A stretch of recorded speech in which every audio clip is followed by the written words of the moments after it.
শ্রাবণ মাস। আচ্ছা, এই মাসটাতে আপনারা কটা সোমবার পেয়েছেন? 4টে সোমবার। শিবলিঙ্গ পুজো করলে বা শ্রাবণ মাসে শিবের তত্ত্ব কথা শুনলে কি লাভ হয় একটি প্রমাণ আপনাদের দিয়ে দেবো। আজ আপনারা নতুন করে শুনে যান, ইউটিউবের মাধ্যমে প্রচুর শুনেছেন, আজকে একটা নতুন প্রমাণ দিয়ে দিই আপনাদেরকে। বলছে সমুদ্র তীরবর্তী এলাকায় একটা জায়গা ছিল, জায়গাটার নাম দাসকল। জোরে বলুন, কি বললাম? দাসকল। সেখানে একজন ব্রাহ্মণ বাস করতেন, তার নাম হচ্ছে বিন্দুক। নামটা কি বললাম? জোরে বলুন, বিন্দুক। মনে মনে রাখবেন, কি বললাম? বিন্দুক। আর তার স্ত্রীর নাম কি ছিল? চঞ্চুলা। স্বামী স্ত্রীতে দিব্যি দিন কাটছিল, কিন্তু স্বামী কি করলো, কিছুদিন পরে অসৎ সঙ্গে মিশে বেশ্যালয়ে যেতে শুরু করলো। নতুন বিয়ে করেছে মেয়েটাকে। আচ্ছা, কোন স্বামী নতুন বিবাহের পর তার স্ত্রী প্রত্যেকদিন অপেক্ষা করে থাকে স্বামীর জন্য, কখন আসবে, তাকে সেবা দেব, খাওয়াবো, যত্ন করব, এটা থাকে, ইচ্ছা থাকে মায়েদের। স্বামী বিবাহের পর স্ত্রীর প্রতি যদি কর্তব্য না করতে পারে, তাহলে সেই পুরুষকে বিবাহ করা উচিত নয়। শাস্ত্র পরিষ্কার করে বলেছে, যদি কোনো পুরুষ রোজগার করতে না পারে, যদি কোনো পুরুষ ভরণ পোষণ করতে না পারে বিবাহের পর তার স্ত্রীকে, তাহলে সেই স্বামী বিবাহ করার কোনো অধিকার নেই। কারণ আপনি যাকে নিয়ে আসবেন সে তো অবলা, তাকে কিন্তু ভরণ পোষণ করার দায়িত্ব আপনার আছে, আপনাকে করতে হবে। কিন্তু সেই ব্রাহ্মণ, বিন্দুক ব্রাহ্মণ কি করলো না, প্রত্যেকদিন বেশ্যালয়ে যায়। এখন বেশ্যালয়ে যায়, রাত্রিতে ফিরে আসে, তার স্ত্রী ঘুমিয়ে যায়। কিছু মনে করবেন না মায়েরা, কামনা বাসনা প্রত্যেকটি নারী পুরুষের মধ্যেই আছে। সেই স্ত্রী প্রত্যেকদিন অপেক্ষা করে তাকে স্বামী সুখ লাভ করার জন্য, কিন্তু স্বামী সেই সুখ দিতে পারে না। হঠাৎ করে দেখলো স্বামী যখন বেশ্যাবৃত্তি করে বেড়ায়, তখন স্ত্রীর মনে কিন্তু পরপুরুষের চিন্তা হতে লাগলো। আর পরপুরুষের চিন্তা করতে করতে কিছুদিন পরে কোনো কোনো পুরুষের সঙ্গে সম্পর্ক করে বাড়িতে গিয়ে পুরুষের সঙ্গে মিলন করতে লাগলো, বাইরের পুরুষের সঙ্গে। এখন লক্ষ্য করুন মায়েরা, এর জন্য দায়ী কে বলুন তো? নারী খারাপ হবার মূলে অনেকটা দায়ী কিন্তু কে বলুন? স্বামী। স্বামী তাকে ঠিকঠাক আগলে রাখতে পারে না, তাই নারী উল্টো পাল্টা পথে চলে যায়। এই ব্রাহ্মণ তার প্রমাণ দিয়ে দিল। তাকান, যখনই ব্রাহ্মণ বেশ্যাবৃত্তি করতে লাগলো, তার স্ত্রী তখন পরপুরুষের সঙ্গ করতে লাগলো। একদিন একটা পরপুরুষ তার স্ত্রীর বাড়িতে ঢুকে গেছে, আর যেই না বলেছে কে, পরপুরুষটা দৌড়ে পালিয়ে গেছে। আর তার স্ত্রী ক্ষমা চেয়ে বলছে, তুমি কিছু মনে করো না, আমি অপরাধ করে ফেলেছি। কি ভেবেছো তুমি? বারবার করে তাকে নানা রকম খারাপ খারাপ কথা বললো। শেষে বললো, শোনো, একটা সিদ্ধান্তে আসি, আমি বেশ্যালয়ে যাব। তুমি বেশ্যালয়ে যাও বলে তো আমার অবস্থা হয়েছে। বলছে, আচ্ছা আমি বেশ্যালয়ে যাব, তুমি যা করছো করো, কিন্তু যে পুরুষের সঙ্গে সঙ্গ করবে তুমি কিন্তু তার কাছে টাকা নেবে, টাকার মাধ্যমে তুমি দেহ বিক্রি করবে, সংসার দিব্যি চলবে, কোনো অসুবিধা নেই, আমি বেশ্যাবৃত্তি যাব। এই সিদ্ধান্তে যখন এলো মায়েরা, হঠাৎ সেই বিন্দুক ব্রাহ্মণ একদিন মারা গেল। মায়েরা, কোন পুরুষ যদি নিজ স্ত্রীকে ত্যাগ করে, নিজ স্ত্রীকে কষ্ট করে যদি বেশ্যাবৃত্তি করে, যদি অন্যায় কাজ করে, পরিষ্কার করে জেনে নিন, তাকে পিশাচ জন্ম নিতে হয়, তাকে নরকে যেতে হয়। এবং নরকে গিয়ে তাকে কিরকম শাস্তি দেওয়া হয় না, গরম লোহার ডান্ডার মধ্যে তাকে জড়িয়ে রাখা হয়, এবং তারপর তাকে পিশাচ জনিতে জন্ম হয়। এই বিন্দুক ব্রাহ্মণের পিশাচ জনিত জন্ম হলো, সে বিন্ধ্যাচল পর্বতে গিয়ে রইল পিশাচ রূপে। আপনারা বলবেন পিশাচ কাকে বলে? ভূত এবং পেতনির নিচে যেটা হয়, আরো নিচু, সেটা হচ্ছে পিশাচ জনি। সেই পিশাচ জনিতে অন্যায় করার জন্য জন্ম নিল। তার স্ত্রী একদিন এরকম খারাপ কাজ করতে করতে তার বয়স হয়ে গেল, কোনো পুরুষ তার কাছে আসে না। একদিন সে আফসোস করতে করতে মনে মনে ভাবলো, আমি তো সারা জীবন অন্যায় করলাম, আমার স্বামী অন্যায় করলো, তা পাপ করলে নাকি শুনেছি তীর্থে গেলে পাপের খণ্ডন হয়। তীর্থে তীর্থে বেড়াতে বেড়াতে হঠাৎ দেখতে পেল একটা গঙ্গার তীরে একজন ব্রাহ্মণ পাঠ করছে শিব পুরাণের কথা।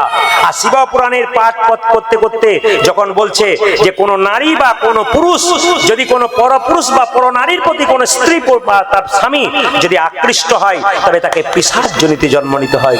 সঙ্গে সঙ্গে সেই মেয়েটি আছাড় খেয়ে বলল, কে বলুন তো মেয়েটির নাম কি? বললাম যেটা বলুন। এই সোমবার একটা রহস্য আপনাদের বলে যাই। এই সোমবার দিন কিন্তু বাবা ভোলাকে আপনারা জল ঢালবেন, কিন্তু শিবলিঙ্গ বাড়িতে দুটো রাখার নিয়ম নয়, শিবলিঙ্গ একটাই রাখবেন। শিবলিঙ্গের আকার কতটা হবে তাকাবেন, মন্দিরে বড় হতে পারে, কিন্তু আপনার বাড়িতে যে শিবলিঙ্গ রাখবেন তার আকার হবে, উচ্চতা হবে এতটা, একটু কম বেশি হতে পারে, এক মুষ্টি। খুব মাথায় রাখবেন, তাকান আমার দিকে, এতটা হবে। এইবার শিবলিঙ্গে যখন জল ঢালবেন, শুধু শিবলিঙ্গ রাখবেন না, আপনি কাকে রাখবেন? শিবের একজন পরম প্রিয়, কে বলুন তো? গরুটার নাম কি? কি নাম? নন্দী নাকি? ওকে রাখবেন। আর কাকে রাখবেন? না, গণেশকে রাখবেন আর কার্তিককে রাখবেন আর পার্বতী মাকে রাখবেন, তাদের ছবি রাখবেন। যখন জল দেবেন তখন মাথায় রাখবেন যে শিবলিঙ্গে জলটা আপনি দেবেন, সেই শিবলিঙ্গে জলটা দেওয়ার সময় যে জলটা নিচে পড়বে ওটা কিন্তু একটা থালা হবে। কিসের থালা হবে? কাঁসার থালা হবে, অথবা সেই থালাটা হতে পারে কি আপনার ওই পাথরের থালা হতে পারে। এটা কিন্তু মাথায় রাখবেন জল যখন দেবেন। এবার চঞ্চুলা নাকি বলছেন, এই চঞ্চুলা আছাড় খেয়ে বলল, ব্রাহ্মণ আমি বড় অন্যায় করে ফেলেছি, এক কাজ করো, আমি যেন পিশাচজনিতে আর জন্ম না নিতে পারি তার ব্যবস্থা করো। বলে না, তুমি যে অন্যায় করেছো, অন্যায় করে শাস্তি তোমাকে পেতে হবে। বলে রোগ যদি হয়, রোগের যেমন কোন ওষুধ আছে, সেরকম পাপ যদি কেউ করে, সেই পাপ খণ্ডনের বিধান আছে, তুমি আমাকে বিধান দাও। যে শ্রাবণ মাস চলছে, এই শ্রাবণ মাসে যদি তুমি শিব পুরাণ থেকে শিবের কথা শুনতে পারো, শিব হলো পবিত্র, শিব হলো পবিত্র, তাই শিবের কথা যে আজকে শুনছেন মায়েরা, আপনাদের যত পাপ আছে, ছোট ছোট পাপ, সব পাপ কিন্তু খণ্ডন হবে যত শিবের কথা শুনবেন। এই শ্রাবণ মাসে যত শিবলিঙ্গে জল দেবেন। বারবার ওই মেয়েটিকে বোঝালো।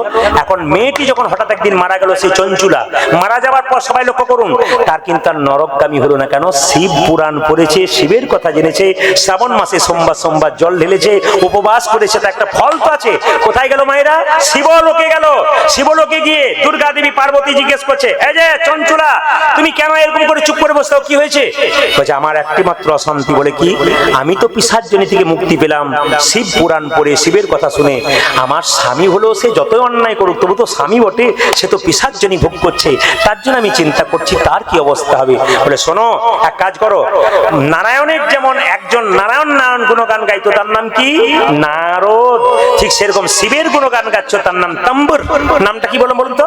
তম্বুর। বলছে তম্বুরকে নিয়ে তুমি চলে যাও বিন্ধ্যাচল পর্বতে, তোমার স্বামী সেখানে পিশাচ হয়ে আছে, সেই তম্বুর সেখানে শিব কথা শোনাবে, আর তোমার স্বামী পিশাচ থেকে মুক্তি হয়ে যাবে। মায়েরা তম্বুর সেখানে গেল, আর যাওয়ার সঙ্গে সঙ্গে ওই চঞ্চুলার সঙ্গে গিয়ে তার স্বামীকে উদ্ধার করে দিল। তাহলে শিবের কথা শুনলে কত লাভ হয়। তাই আমি আপনাদের বলবো, জোরে বলুন শিব পুরাণ কি, বাবা মহাদেব কি, বাবা মহাদেব কি। আপনারা বাবা শিবলিঙ্গে কটা পাতা দেবেন? কটা পাতা দেবেন? পাতা যদি পান আপনারা সবসময় বিজোড় দেবেন, সবচাইতে ভালো হয়। না না, যদি আপনার পাতা না থাকে শুকনো ছেঁড়া পাতাও দিতে পারেন। বাবার এক নাম কি বলুন তো? আশুতোষ। আপনি যদি না পান, তাহলে কোনো পাতা কোথাও থেকে এনে গুঁড়ি করে বাড়িতে রাখতে পারেন, সেই গুঁড়ি পাতাগুলোকে, শুকনো পাতাগুলোকে আপনি দিতে পারেন। বাবা অল্পতে সন্তুষ্ট। যদি আপনার পাতা প্রচুর থাকে, তাহলে আপনি সবচাইতে ভালো হয় যদি 11টি পাতা আপনি দেন, কারণ বাবার আরেক নাম হচ্ছে রুদ্রদেব। যদি পারেন 11টা দেবেন, সবসময় বিজোড় দেবেন, জোর দেবেন না। কিন্তু যে কোনো মানুষকে রাস্তায় দেখলে একবার জিজ্ঞেস করে দেখবেন আপনি কেমন আছেন। প্রত্যেকে কিন্তু আপনাকে একটা করে সমস্যার কথা বলবে। কেউ বলবে ছেলে অসুস্থ, কেউ বলবে মেয়ে অসুস্থ, কেউ বলবে বাড়িতে অশান্তি, কিছু না কিছু লেগে আছে। যিনি কয়েকশো কোটি টাকার মালিক কিন্তু ভগবান ভজনা করে না, তাকে জিজ্ঞেস করে দেখুন আপনি কেমন আছেন, উনি খালি বলবেন টেনশন টেনশন টেনশন। রাত্রিবেলায় ঘুমাবার সময় তাকে একটা ঘুমের ট্যাবলেট খেতে হয়, নইলে ঘুম হয় না।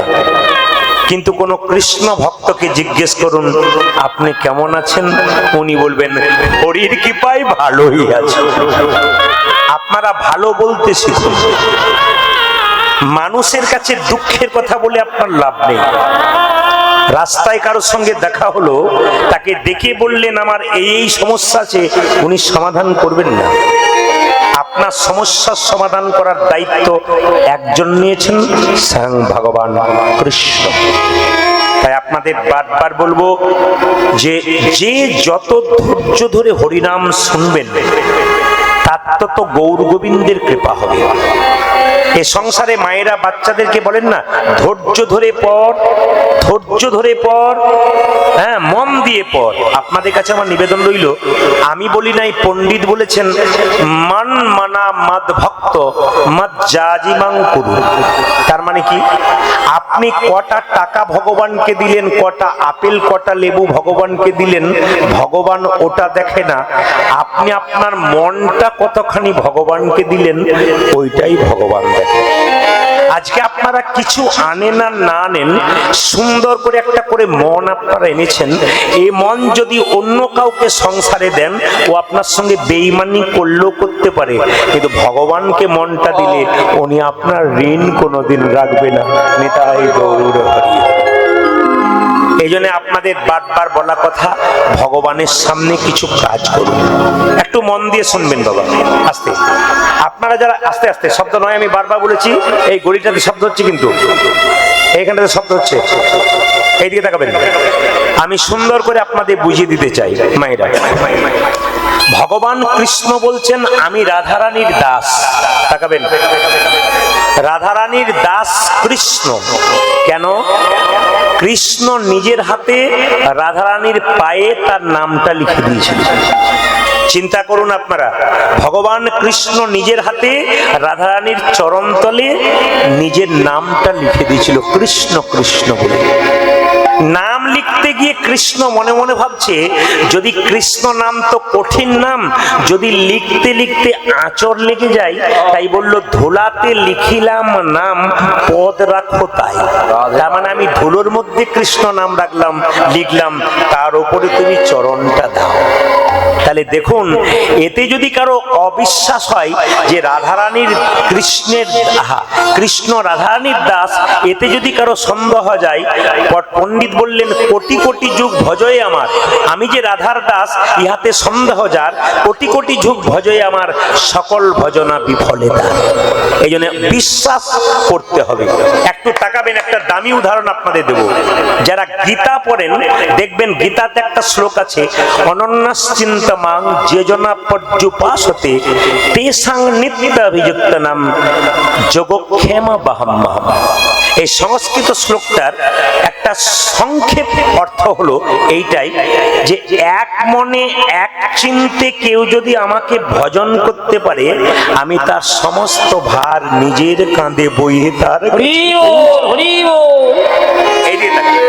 এই কথাটি জগন্নাথ মিশ্র নামে এক ব্রাহ্মণ এই শ্লোকটি পড়ছেন। আরেকবার বলে দিই, অনন্যাশ্চিন্তমাং যে জনা পর্যুপাসতে তেষাং নিত্যাভিযুক্ত নাং যোগক্ষেম বাহাম্মহম। খুব মন দিয়ে শুনবেন, খুব দামি দামি কথা। কিন্তু কীর্তন মানে কি বলুন তো? আপনি পরিবর্তন হবেন। যত শুনবেন, আপনি যা ছিলেন তার থেকে অনেক উঁচুতে যাবেন। আপনি সুন্দর ছিলেন না, আপনার সুন্দরতা হবে, মানে দেখতে সুন্দর নয়, ভেতরটা আরো সুন্দর হবে। জীবনে এক অনাবিল আনন্দ পাবেন। এই দিয়ে বাবা, সবাই লক্ষ্য করুন যে যেখানে বসেছেন। তো এই কথাটি জগন্নাথ মিশ্র নামে একজন ব্রাহ্মণ প্রতিদিন গীতা পাঠ করতেন। উনি ভগবানকে বিশ্বাস করতেন। ওনার একটা স্বভাব ছিল কি জানেন? সকাল থেকে বেরিয়ে যেতেন, দুপুর বেলায় যেটুকু ভিক্ষা হতো ভগবানের চরণে প্রসাদ দিয়ে স্বামী স্ত্রীতে সেবা করতো, কোনো সন্তান ছিল না। তো জগন্নাথ মিশ্র একদিন শ্লোকটা পড়তে পড়তে বলছে, যোগক্ষেমা বাহাম্মা। না, ভগবান ভক্তের বোঝা বইতে পারে, তাই কখন হয় নাকি? ভক্ত ভগবানের বোঝা বইতে পারে, কিন্তু ভগবান কখন ভক্ত কি করেছে? একটা লোহার তার দিয়ে ওই শ্লোকটাতে জোরে আঁচড় দিয়েছে। যেই না আঁচড় দিয়েছে বাবা, ওই আঁচড়টা কিন্তু শ্লোকের উপরে পড়লো, ঠিক কথা, স্বয়ং ভগবানের অঙ্গে লাগলো। ভগবান বললেন, জগন্নাথ তুমি এতদিন ধরে আমার ভজন করলে, আমার একটা কথা তোমার বিশ্বাস হলো না যে আমি ভক্তের ভার বইয়ে নিয়ে যেতে পারি? ঠিক আছে। একদিন জগন্নাথ মিশ্র ওই শ্লোকের মধ্যে দাগ দেওয়ার পর চললেন ভিক্ষা করবার জন্য। মায়েরা, ভিক্ষা করতে বেরিয়ে রাস্তাতে হঠাৎ দেখতে পেল প্রচন্ড বৃষ্টি, প্রচন্ড বজ্রপাত। একটা গাছের গর্তের ফাঁকে চুপচাপ বসে রয়ে গেলেন। 3 দিন ধরে বজ্রপাত, বৃষ্টি। তাকাবেন, স্বামী জগন্নাথ মিশ্র চিন্তা করছে স্ত্রীর কথা, আর স্ত্রী ঘরে বসে চিন্তা করছে স্বামীর কথা। কি চিন্তা করছে? স্ত্রী চিন্তা করছে, আমার স্বামী 3 দিন ধরে কোথায় রইল গো? তখন তার ফোনের ব্যাপার ছিল না, কোথায় রইল, চিন্তায় একবারে জরাগ্রস্ত হয়ে গেছে। আর স্বামী চিন্তা করছে, 3 দিন ধরে আমার স্ত্রী খায় নাই, অনাহারে আছে, কি জানি কেমন আছে। এখানে একটা সুন্দর শিক্ষা আছে। স্বামী স্ত্রীর সম্পর্ক এইরকম হতে হবে। কিরকম?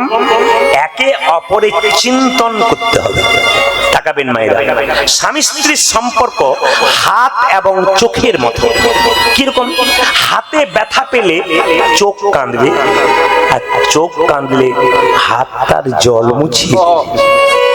খুব দামি কথা, একবার মন দিয়ে শুনবেন। স্বামী স্ত্রীর সম্পর্ক যদি সংসারে এইরকম হয়, সংসার সুন্দর হবে না। কে বলেছে? হাত ব্যথা পেলে, হাত আর চোখের মতো, হাত ব্যথা পেলে চোখ কাঁদবে, চোখ কাঁদলে হাত তার জল মুছিয়ে দেবে।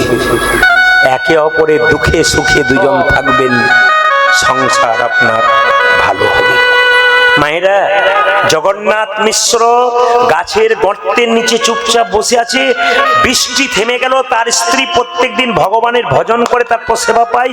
আজকে তার চিন্তা হলো, যাক বাবা, রোদ্র উঠেছে, আমার স্বামী বোধহয় ফিরে আসবে। ভজন করার পর যখন ঘর থেকে বেরোচ্ছে, একটা কালো মতো ছেলে, হ্যাঁ, ঘাড়ে একটা বিরাট বড় বোঝা নিয়ে এসে বলছে, মা, মা, কে তুই? আমি যে মা হতে পারি নাই, তুই আমায় মা বলে ডাকলি? হ্যাঁ, আমি ওই তোমার স্বামী জগন্নাথ মিশ্র। বৃষ্টিতে 3 দিন আসতে পারে নাই, ওই এক রাজার বাড়িতে ছিল 3 দিন ধরে। তো রাজা বললো, যখন তুমি এসেছো, ব্রাহ্মণ মানুষ, আমার বাড়িতে পুজো পাঠ করো। তো পুজো পাঠ করে এত প্রসাদ যাবে কোথায়? তুমি নাকি 3 দিন ধরে খাওনি। তিনি বলছেন, তাই আমার ঘাড়ে চাপিয়ে দিল, বলে যা তুই নিয়ে যা। আমি তাই নিয়ে এলাম। এখন দেখুন, যে মা হতে পারে নাই তাকে যদি কেউ মা বলে, তার যে ভেতরটা কেমন হয়, যে মা হতে পারে নাই সে ছাড়া কেউ বুঝতে পারবে না। যে মা হয়েছে সে বুঝবেন না, যে হয় নাই সে বুঝবে। বলছে, বাবা আমি একা খাবো না, তোকে পর্যন্ত খাওয়াবো। বলছে, মা আমি স্নান না করে খাই না। এখনই স্নান কর, এইটুকু বাচ্চা, আমি তোকে স্নান করিয়ে দেবো। যেই না স্নান করার জন্য জামাটা খুলেছে, অমনি পিঠের মধ্যে দেখলো একটা বিরাট বড় কালো দাগ। একই রে, তোর পিঠে কালো দাগ কোথা থেকে এলো? জানো, তোমার স্বামী জগন্নাথ মিশ্র আমায় মেরেছে। আমি নাকি এত বড় বোঝা তোমার কাছে আনতে পারবো না, ভক্তের কাছে, ওই জন্য আমাকে মেরেছে। লোহার কাঠি দিয়ে আমাকে আঁচড় দিয়ে দিয়েছে। দেখো আমার পিঠে কত যন্ত্রণা। স্ত্রী মনে মনে ভাবছে, আমার স্বামীটা তো পছন্দ নয়। আচ্ছা, একবার বাড়ি ফির, তারপর দেখাচ্ছি মজা। আয় আয়, তোকে আগে সেবা দিই। স্ত্রী নিজের হাতে সেবা দিচ্ছে কালো ছেলেটাকে। সেবা দেবার পর সেই ছেলেটি বলল, মা এবার তুমি সেবা করো, আমি বারান্দায় বসি। ভেতরে যখন মা সেবা করছে, তখন সেই ছেলেটি উধাও হয়ে গেছে। বাইরে বেরিয়ে দেখছে, খোকা তুই কোথায়? দেখলো আর সন্তান নাই, আছাড় খেয়ে পড়লো, অচৈতন্য হয়ে গেল। আর স্বামী জগন্নাথ মিশ্র মনে মনে ভাবেছে, আজ তো বৃষ্টি থেমে গেছে, 3 দিন অনাহারে স্ত্রী আছে, এক কাজ করি, 2-4টা গ্রাম ভিক্ষে করে নিই, ভিক্ষে করে নিয়ে গিয়ে ভোগ দেবো, দুজনে মিলে সেবা করব। যখনই সে পালিয়ে গেছে আর অচৈতন্য হয়ে গেছে, তার স্ত্রী দরজায় চিৎকার করে ডাকছে তার স্বামী জগন্নাথ মিশ্র, কই গো ঘরণী, এই দেখো, এই 4 দিন তুমি অজ্ঞান হয়ে পড়ে আছো। ও বুঝতে পেরেছি, 3 দিন কিছু খাওনি তো, ওই জন্য তোমার বোধহয় শরীরটা হালকা হয়ে গেছে। কি বলছো তুমি? এই তো কিছু না, একটা কালো বালক এসেছিল, একবার কালো কুচকুচে, কি সুন্দর দেখতে গো, কৃষ্ণ ঠাকুরের মতো। আবার সে এক বোঝা প্রসাদ নিয়ে এসেছিল, তুমি নাকি রাজার বাড়িতে পুজো করেছো, সে খেলো, আমি খেলাম, আমি নিজের হাতে। আবার তুমি এত পছন্দ, তুমি তাকে মেরেছো, সে বোঝা বইতে পারে না বলে।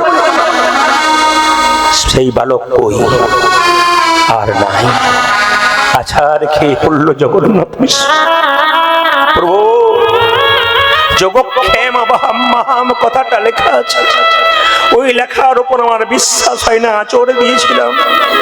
তুমি প্রমাণ দিয়ে গেলে ভক্তির দ্বারে যে সত্যি ভগবান ভক্তের বোঝা বইতে পারে। স্বামী স্ত্রী দুজনে কেঁদে কেঁদে বলছে, বলো কে তোমায় চিনিতে পারে, তুমি না চেনালে পরে, বলো কে তোমায় চিনিতে পারে, তুমি না চিনালে পরে, বলো কে তোমায় চিনিতে পারে, তুমি না চেনালে পরে, বলো কে তোমায় চিনিতে পারে, তুমি না চিনালে পরে। আমার অন্তরে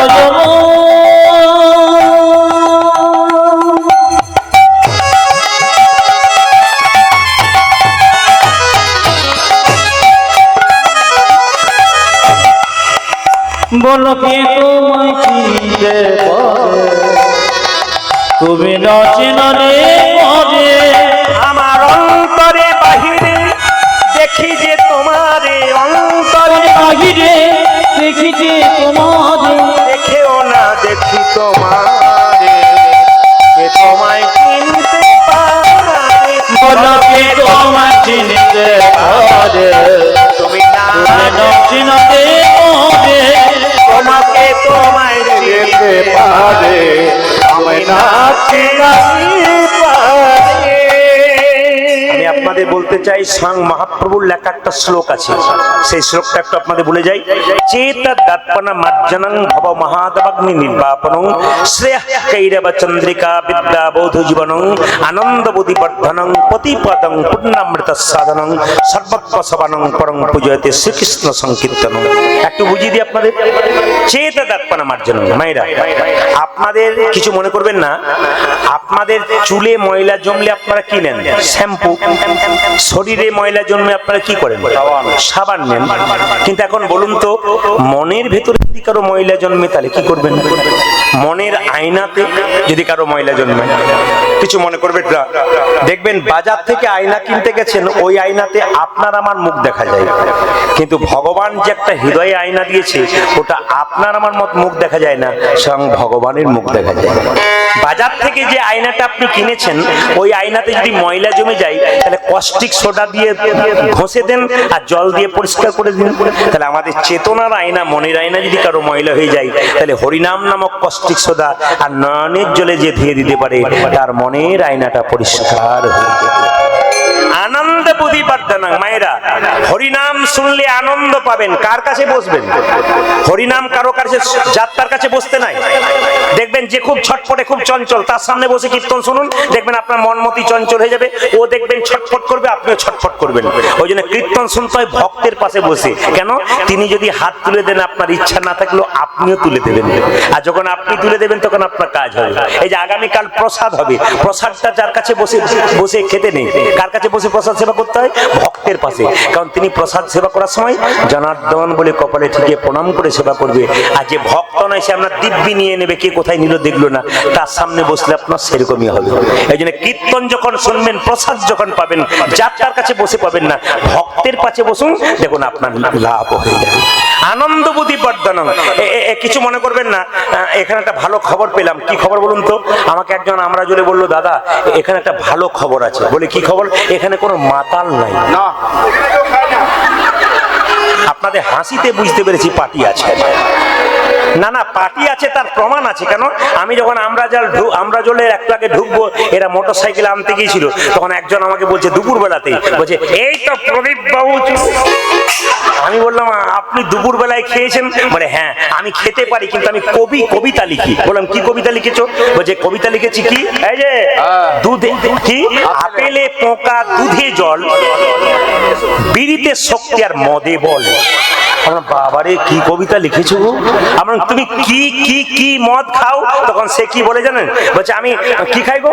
বলছে আমি জেডি খাই। বলছে প্রদীপ বাবু এক লাইন আপনাকে বলতে হবে, আমার খিদে পেয়েছে যেতে হবে। বলে না, এক লাইন বলুন, আপনার কীর্তন শুনতে যাবো।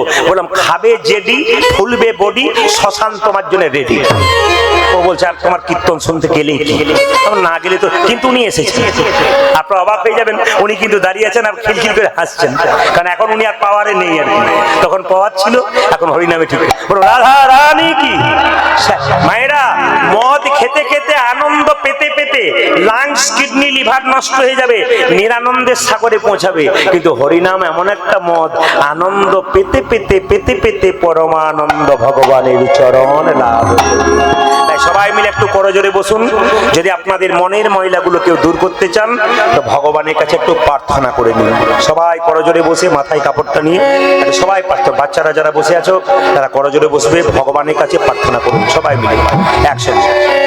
তুমি নির্মল করো মঙ্গল করে, মলিন মর্ম মোছা। তুমি নির্মল করো মঙ্গল করে, মলিন মর্ম মোছা। নির্মল কর মঙ্গল করে, মলিন মর্ম মোছা। তুমি নির্মল কর মঙ্গল করে, মলিন মর্ম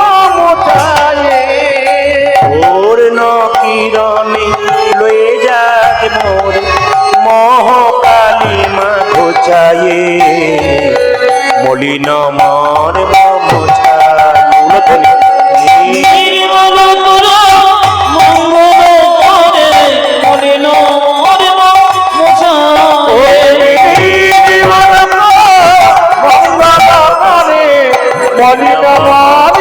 মোছায়ে। ভাইরা, এই গানটি একজন ভক্ত ভগবানের কাছে বসে গাইছে। ভগবান বলছে নিশ্চয়ই তুই বিপদে পড়েছিস, নইলে আমার কাছে আসবি না। কিছু মনে করবেন না, মানুষ যখন বিপদে পড়ে তখন ভগবানের মন্দিরে গিয়ে আছাড় খেয়ে পড়ে। দেখবেন বাড়িতে যখন জল থাকে কেউ চাপা করলে জল আনতে যায় না, জল যখন শেষ হয় তখন চাপা করলে যায়। শরীরে যতদিন অহংকার আমার আমার ভাব থাকে, টাকা পয়সার গরম থাকে, ভগবানের মন্দিরে কেউ যায় না। কিন্তু যখন দেখবেন সব শেষ হয়ে যায়, গোবিন্দ ছাড়া উপায় নাই, তখন দেখবেন ওখানে গিয়ে হাত জোর করে কাঁদে। আমি আপনাদের বলতে চাইছি, ক্ষমতা থাকতে থাকতে ভগবানকে ডাকুন, ক্ষমতা থাকতে থাকতে উনি নেবেন। আর আপনি খাটে শুয়ে থাকবেন 25 দিন ধরে, বাড়ির লোক 2 মাস 1 মাস সেবা করবে, তারপর বলবে এবার গেলেই বাঁচি, 1 গ্লাস জলের জন্য 2 ঘন্টা অপেক্ষা করতে হবে, করার দরকার নাই। ভগবানকে ডাকুন, নাম করতে করতে উনি সঠিক সময় আপনাকে সঠিক জায়গাতে নিয়ে চলে যাবে।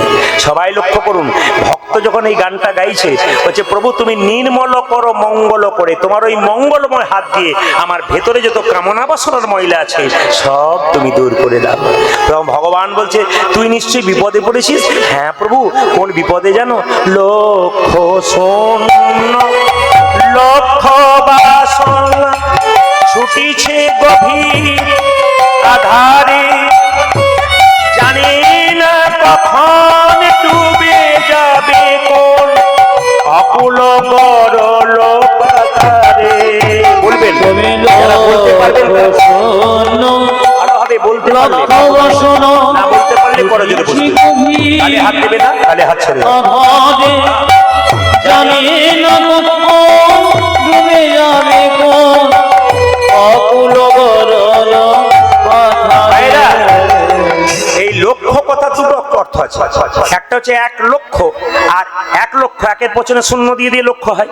কিন্তু আরেকটা হচ্ছে লক্ষ্য, বলছে লক্ষ্য শূন্য, তোমার প্রতি লক্ষ্য নাই, কিন্তু লক্ষ লক্ষ বাসনা। লক্ষ্য শূন্য লক্ষ লক্ষ বাসনা, তোমার প্রতি কোনো লক্ষ্য নাই, লক্ষ বাসনা। কিছু মনে করবেন না, আপনাদের আমরাজোল থেকে ধরুন বাগনান যাচ্ছেন, মাঝ রাস্তায় একটা শিবের মন্দির দেখতে পেলেন, ওখানে কি বললেন? বাবা গাড়ি দাও, বাড়ি দাও, টাকা দাও, মেয়ের ভালো করে বিয়ে দাও, ছেলের চাকরি দাও। কিন্তু মন্দির ফেটে যে বাবার মাথায় জল পড়ছে ওই দিকে লক্ষ্য নাই, খালি লক্ষ লক্ষ বাসনা। আমায় দাও, আমায় দাও। মালিকের কথা আপনি ভাববেন না, আপনার কথা মালিক ভাববে, তা বললে তো হবে না। আপনি তো মালিকের অধীনে আছেন, তার কথা ভাবুন, তবে তো আপনার কথা উনি ভাববেন। এক পক্ষে কখনো হয় ব্যাংকে টাকা জমা দেবেন তবে তো তুলতে যাবেন, জমা না থাকলে তো আপনাকে পুলিশ তখন থেকে তাড়িয়ে দেবে, আপনি তুলবেন কি করে? বলছে প্রভু সত্যি আমি তোমার প্রতি লক্ষ্য রাখি নাই।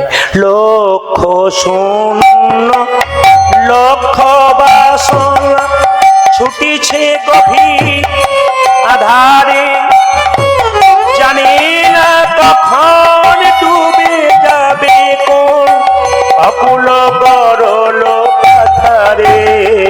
আজ লক্ষ শূন্য লক্ষ বাসনা ছুটিছে গভীর আধারে, জানি না কখন ডুবে যাবে কোন অকুল গরল পাথারে।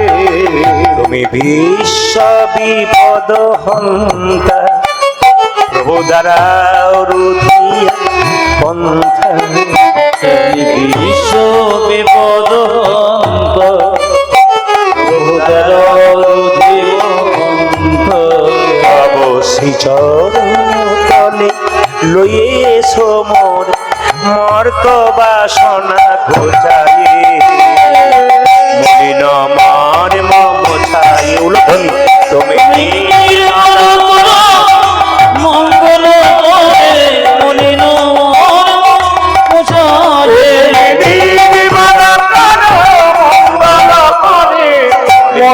মর্ম মোছায়ে। ভগবান বলছে তুই আমায় বাবা বললি কেন? মায়েরা তুমি বিশ্বপিতা, বাবা কেন বলা হলো? কিছু মনে করবেন না, আমি যে কথাটা আগে বললাম, এখান থেকে বাগনান যাচ্ছেন, মাঝ রাস্তায় ধরুন একটা পুকুর দেখতে পেলেন, কারো বাচ্চা পড়ে গেল, আপনি কি বলবেন? আরে কাজ ছেলে জলে পড়ে গেল। সেই ছেলে যদি অন্য কারো না হয়ে আপনার হয়, আপনি কাউকে ডাকবেন? তখন আপনি নিজেই জলে ঝাঁপিয়ে পড়বেন, কেন? আগে আমার ছেলেকে বাঁচাতে হবে। তাহলে অন্যের ছেলে পড়লে আপনি অন্য লোককে ডাকবেন, আর নিজের ছেলে পড়লে আপনি ছুটে যাবেন। প্রভু, যেমন ছেলে জলে পড়লে তার মা বাবা তাকে ওঠানোর জন্য পাগল হয়ে যায়, আমি অন্ধকার মায়ার সাগরে শুধু আমার করতে করতে তোমায় ভুলে গেলাম, এই মায়ার সাগর থেকে তুমি আমাকে তুলে নিয়ে যাও। কত সুন্দর কথা। আচ্ছা, তুই যে আমাকে বাবা বললি, তুই জানিস আমি কোথায় আছি? বলছে আগে জানতাম না, তবে কীর্তন শুনে জানতে পারলাম তুমি কোথায় আছো। কোথায় আছি বলে কোথায় নেই তুমি বলতে পারো?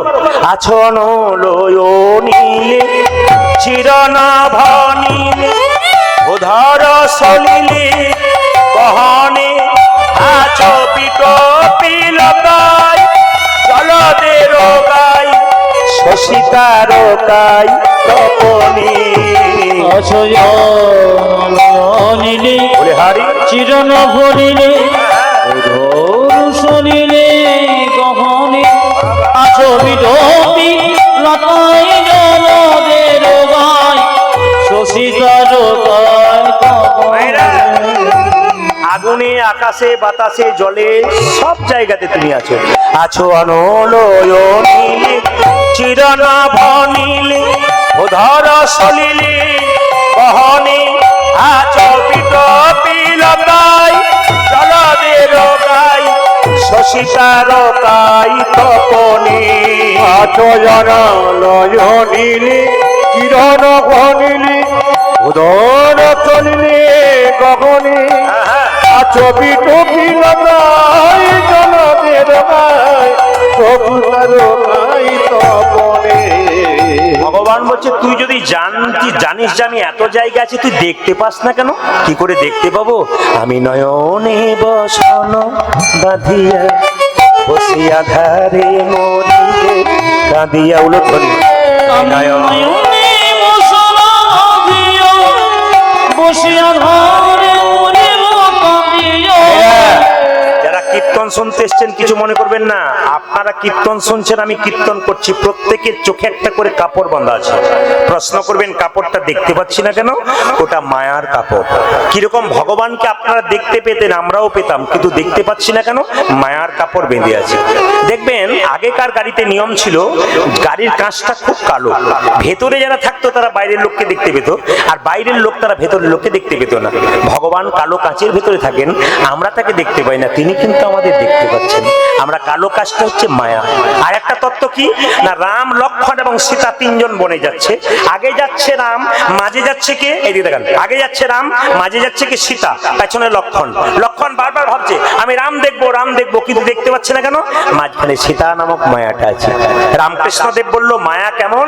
আপনাদের এখানে আছে কিনা জানি না, পানা পুকুরের পানার মতো। আমাদের বীরভূমে কিছু পুকুর আছে, প্রচুর পানা থাকে, মায়েরা বাসন ধুতে যায়, জল পরিষ্কার করে আবার পানা আসে, আবার ঠেলে দেয়, আবার আসে। রামকৃষ্ণদেব বলল না গো, যত ঠেলবে আবার আসবে, এক কাজ করো, একটা বাঁশের বেড়া দিয়ে দাও, দেখবে আর আসবে না।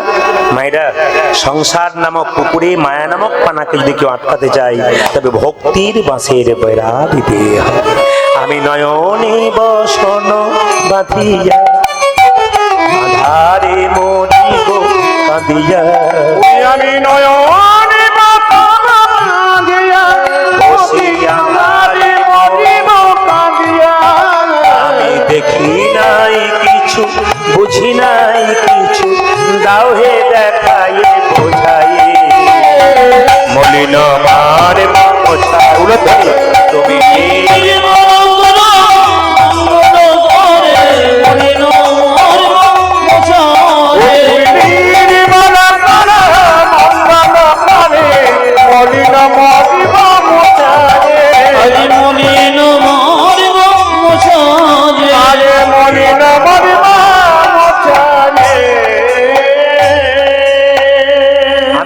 কাছ থেকে আশা রাখবো যে আপনারা সবাই গুরুকরণ করেছেন, আস্তে মানে দীক্ষা নিয়েছেন। একটু হাত তুলে দেখান কারা কারা দীক্ষা নেননি, কেউ দেখাবে না। কারা কারা দীক্ষা নিয়েছেন হাত তুলুন তো, দেখি তো ধরা পড়ে যাবে কারা কারা নেই না। দু একজন তুলছেন, নামাচ্ছে।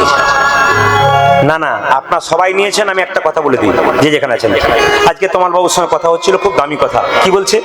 বলছে আপনি গুরুকে কি সেবা, এদিকে এদিকে, আপনি গুরুকে কি সেবা করবেন? গুরু যখন আপনার বাড়ি যাবে, আপনি পনিরের তরকারি খাওয়াবেন তো, আর কি করবেন? দুটো ধুতি পাঞ্জাবি জিনিসপত্র দেবেন। কিন্তু প্রকৃত গুরু তিনি বললেন, না না, ওটা আমার সেবা নয়। কোনটা সেবা? আমি যে তোমাদেরকে নিয়মগুলো করতে বলেছি, এইগুলো যদি ঠিক মনোযোগ সহকারে করতে পারো, এইটাই গুরুর প্রকৃত সেবা। খুব ভালো করে শুনবেন। গুরু আপনার বাড়িতে গেল, আপনার যৎ সামান্য যেমন ক্ষমতা আপনি বাবাকে দেবেন, কারণ বাবাকে মেয়ে যেমন দেয় প্রাণ ভরে যা পারে, আপনার যেমন সামর্থ্য, ছেলে যেমন দেয় অবশ্যই আপনারা দেবেন।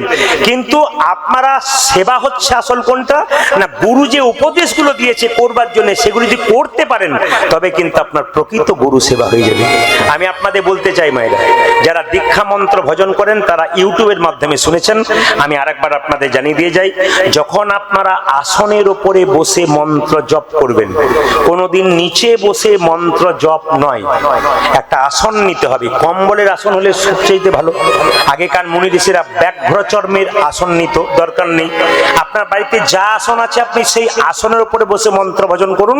কিন্তু মন্ত্র ভজন করার পর আসনটা তুলে আসনের নিচে একটু জল ছিটিয়ে দেবেন, সেই জলটা চোখে ভালো করে লাগিয়ে নেবেন। কেন?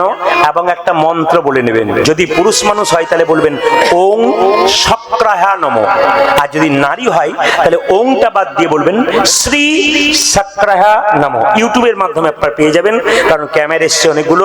আমি আপনাদের বলে যাই, MK স্টুডিও এসেছে এখানে, এবং আরেকটা এসেছে আমাদের অহনা স্টার কীর্তন, হ্যাঁ অহনা কীর্তন স্টুডিও এসেছে, আপনারা দেখতে পাবেন। ভক্তের ভগবানও এসেছে।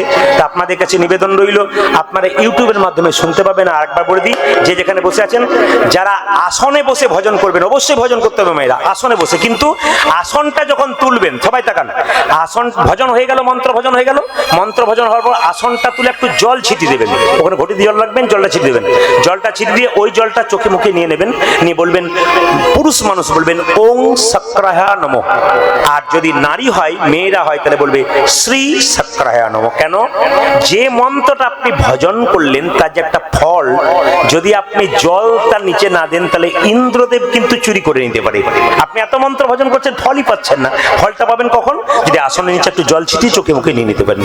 একটা ভালো কথা আপনাদের শুনিয়ে গেলাম, এই জিনিসটা আপনারা অবশ্যই করবেন। আসুন আমরা গৌরচন্দ্রিকা শেষ করবার আগে সবাই মিলে হাত তুলে গাইব একসঙ্গে একসঙ্গে। ভজ গৌরাঙ্গ লহ গৌরাঙ্গ, জপ গৌরাঙ্গের নাম রে। ভজ গৌরাঙ্গ লহ গৌরাঙ্গ, জপ গৌরাঙ্গে নাম রে। ভজ গৌরাঙ্গ লহ গৌরাঙ্গ, জপ গৌরাঙ্গের নাম রে। আজ ভজ গৌরাঙ্গ কহ গৌরাঙ্গ লহ গৌরাঙ্গের নাম রে। ভজ গৌরাঙ্গ লহ গৌরাঙ্গ, জপ গৌরাঙ্গের নাম রে। ভজ গৌরাঙ্গ লহ গৌরাঙ্গ, জপ গৌরাঙ্গে নাম রে। বাবা, এই যে আপনার নাম ভজন করছেন বলছেন, কিছু মনে করবেন না। অনেকে বলে হরে কৃষ্ণ নাম, অনেকে বলে নাম ভজন। নাম ভজন করলে কি লাভ হবে আমি আপনাদের বুঝিয়ে দিই। আচ্ছা, নামের মধ্যে কি আছে ওটা জেনে লাভ নেই। অনেকে বলে হরে কৃষ্ণ কৃষ্ণ কৃষ্ণ হরে হরে, হরে রাম রাম রাম হরে হরে। আপনি বুঝতে পারেন না কটা হরে আছে, আপনি গুনে নেবেন, কটা কৃষ্ণ আছে, কটা রাম আছে, আপনার গুনে নেবেন। এগুলোর মানে কি, এগুলোর তত্ত্ব কি, এসব জানার আগে আপনি বলুন, আপনি মন দিয়ে বলুন। এ এমন এক নাম, এ বললেই কাজ হয়ে যাবে। কেমন কাজ হবে? আপনার শরীর খারাপ হয়েছে, আপনি একটা ওষুধ খাচ্ছেন, ট্যাবলেট, ওই ট্যাবলেটের মধ্যে কি কি দেওয়া আছে আপনি হিসাব করেন, ওটা খেলেই কিন্তু কাজ হয়ে যায়। ট্যাবলেটটার মধ্যে কি থাকে ওটা আপনি দেখেন না, কিন্তু ট্যাবলেটটা খেলেই আপনার কাজ হয়ে যায়। সেরকম হরিনাম এমন একটা নাম, নাম করলেই কাজ হয়ে যায়। ও বোঝার দরকার নাই ভেতরে কি আছে। আপনি কেন হরে কৃষ্ণ মহামন্ত্র বলুন, গৌরাঙ্গের নাম করুন, দেখবেন এই নামে এত আনন্দ, আপনার করলেই কাজ হয়ে যাবে। তাই সবাই মিলে প্রেম সে ভজ গৌরাঙ্গ লহ গৌরাঙ্গ, জপ গৌরাঙ্গের নাম রে। ভজ গৌরাঙ্গ লহ গৌরাঙ্গ, জপ গৌরাঙ্গ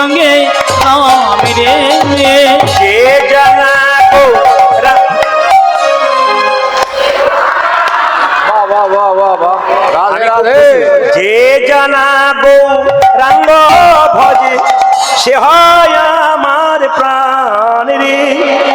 ভজ গৌরাঙ্গ লহ গৌরাঙ্গ জপ গৌরাঙ্গীর, ভজ গৌরাঙ্গ জোরে বলুন, লহ গৌরাঙ্গ জপ গৌরাঙ্গীর। মানে আমি কিন্তু কাঁচা আসতে, আমি কিন্তু কাঁচা মাটিতে আসিনি, আমি উর্বর মাটিতে এসেছি। মানে যে মাটিতে বীজ ফেললেই গাছ হবে আর কি। মানে আমি আপনাদের এই কথা শুনেই বুঝতে হবে। মায়েরা দু চারজন কিন্তু হাত তুলছেন না। আমি একটা কথা বলি, মহাপ্রভু সারা জীবন আমাদের জন্য হাত তুলে আছে, আর আপনি 5 মিনিট ভগবানের জন্য হাত তুলতে পারবেন না, এর মতো ভাগ্যমন্দ কজনে হতে পারে? তাই হাত তুলবেন সবাই মিলে একসঙ্গে। আমি বলবো, এখন আপনারা গাইবেন বাইনার সঙ্গে, শেষে আবার বলবেন। হ্যাঁ, ভজ গৌরাঙ্গ লহ গৌরাঙ্গ জপ গৌরাঙ্গীর নাম রে। আজ ভজ গৌরাঙ্গ কহ গৌরাঙ্গ লহ গৌরাঙ্গীর নাম রে। ভজ গৌরাঙ্গ লহ গৌরাঙ্গ জপ গৌরাঙ্গীর নাম রে। আজি ভজ গৌরাঙ্গ লহ গৌরাঙ্গ জপ গৌরাঙ্গে নাম রে। এ জানা গৌরাঙ্গ ভজে সে হয় আমার প্রাণ রে। সবাই বলুন, আমারে জান গৌরাঙ্গ ভজে সে গো আমারে প্রাণ রে। এদেরটা বন্ধ করলাম, আপনাদেরটা নেব বলে। আমার ক্যামেরা কিন্তু আপনাদের ঘোরাচ্ছে। আপনারা কে কেমন বলছেন হাততালি দিয়ে। দুদিন পরে যখন গানটা বেরোবে, কেউ যদি না তোলেন তখন বলে, দিদি আমি তুলি নাই গো, আমার হয় নাই। এটা যেন বলতে না হয়। সবাই দেখতে পাবেন কি সুন্দর হাত তুলেছেন, আর ওরা দেখুন ক্যামেরাটা ঘোরাচ্ছে। সবাই মিলে একসঙ্গে বলুন, এরা বাজাবে না, আপনারা বলুন, ভজ গৌরাঙ্গ লহ গৌরাঙ্গ জপ গৌরাঙ্গীর নাম রে। ভজ গৌরাঙ্গ জপ গৌরাঙ্গীর, যে জানা গৌরাঙ্গ ভজে বলুন সে হয়, বাহ, যে জানা গৌরাঙ্গ ভজে সে হয় আমার। আমি একটা ভালো কথা শুনলাম, যেখানে আসতে তরুণ কুণ্ডু মহাশয়, এখানে যারা কীর্তন টীর্তন করে মেয়েরা, তাদেরকে নিয়ে বৃন্দাবনে যাবেন খরচা দিয়ে। আচ্ছা, এতেই বুঝতে পারলাম যে আপনারা তো এটা বৃন্দাবন তৈরি করে দিয়েছেন বলেই তো ওনারা সাহসটা পেয়েছেন। আপনারা আরো সুন্দর বৃন্দাবন করুন। এই জায়গাটা একটা এমন একটা জায়গায় পরিণত হোক, ভবিষ্যতে এই জায়গাটা একটা ধামেই পরিণত হবে। নিতাই গৌর হরি হরি। যেন এই তরুণ কুণ্ড মহাশয়ের বাড়িটা একটা শ্রীধাম নবদ্বীপ নাম দেওয়া হয়, বা শ্রীধাম বৃন্দাবন নাম দেওয়া হবে এই জায়গাতে। কারণ আমরা জানি বৃষ্টি হলো, কীর্তন এখানে হবে কেন? এই যে বৃন্দাবন ধাম এত সুন্দর তৈরি করে দিয়েছেন, দারুণ ধন্যবাদ জানান ওনাকে। আপনার সবাই মিলে বলুন, ভজ গৌরাঙ্গ লহ গৌরাঙ্গ জপ গৌরাঙ্গীর নাম রে। ভজ গৌরাঙ্গ বা লহ গৌরাঙ্গ বা, যে জানা গৌরাঙ্গ ভজে সে হয় আমার। যে জানা গৌরাঙ্গ ভজে সে হয়। দাঁড়ান দাঁড়ান দাঁড়ান, আপনাদেরকে আগে কীর্তনের দল টল ছিল নাকি? দারুণ গাইছেন কিন্তু। এবার যদি আমি কোনোদিন এখানে আসি না, এদের আর আনবো না, আপনাদের দিয়ে আমি চালিয়ে দেবো। সবাই ভাই একসঙ্গে বলুন তাহলে তাহলে, ভজ গৌরাঙ্গ লহ গৌরাঙ্গ জপ গৌরাঙ্গীর নাম রে। ভজ গৌরাঙ্গ লহ গৌরাঙ্গ জপ গৌরাঙ্গে নাম রে। ভজ গৌরাঙ্গ লহ গৌরাঙ্গ জপ গৌরাঙ্গীর নাম রে। আজ ভজ গৌরাঙ্গ কহ গৌরাঙ্গ লহ গৌরাঙ্গীর নাম রে। ভজ গৌরাঙ্গ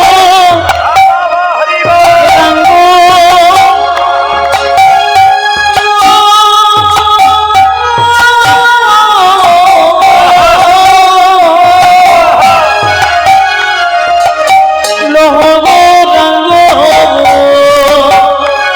তুমি না জপ গৌরাঙ্গে নাম রে। ভজ